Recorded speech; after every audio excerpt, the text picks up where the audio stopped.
اپنا قصہ آپ کو سنو.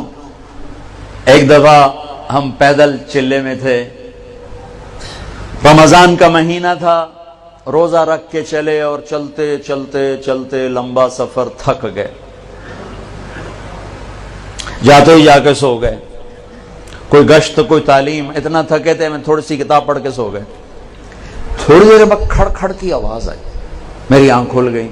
تو ہمارے امیر پہلے اٹھے بیٹھے تھے، میں اٹھ کے بیٹھا تو کوئی 8-10 نوجوان لمبے لمبے قد، کسی کے ہاتھ میں چھرا، کسی کے ہاتھ میں ٹوکا، کسی کے ہاتھ میں کلہاڑی. تو ہمارے امیر پہلے اٹھے بیٹھے تھے، وہ تھے اردو سپیکنگ. یہ ہمارے تھوڑا سا آگے کی بات ہے تو ہماری ایک ہی زبان تھی. کہ بھائی طارق جمیل، او بھائی ان کو سمجھاؤ بھائی یہ کیا کر رہے ہیں، کیا کر رہے ہیں. میں کہا امیر صاحب آج کلمہ پڑھو، شہادت آ گئی ہے لگتا ہے. میں نے اپنی ٹھیڑ میں کہا یار گل تو سنو، اے تسی ٹوکے چاہتے آ گئے ہو، پہلے ساڑی گل تو سن لو. ساڑے کول کیڑے کوئی ہتھیار ہیں، پیچھے وٹ چھڑے جے، ایک اری گل تو سنو، اسی آدھے کی ہیں.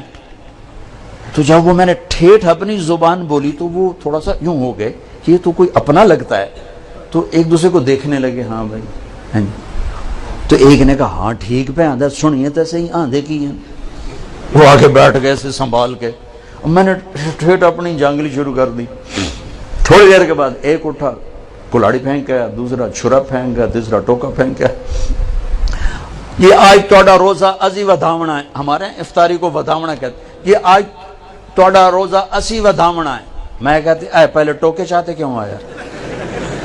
اگر سانو ساڑے مولوی ہے کہ یہ وہابی انہوں وٹ چھڑو سارے ہم. پھر انہیں ہماری بڑی پرتکلف دعوت کی، ہمیں انہوں نے میٹھے چاول کھلائے گڑ والے، مجھے آج تک یاد ہے. پھر اگلی بستی جانا تھا تو ہمیں چھوڑنے کے لیے 1 میل تک ہمارے ساتھ چلے.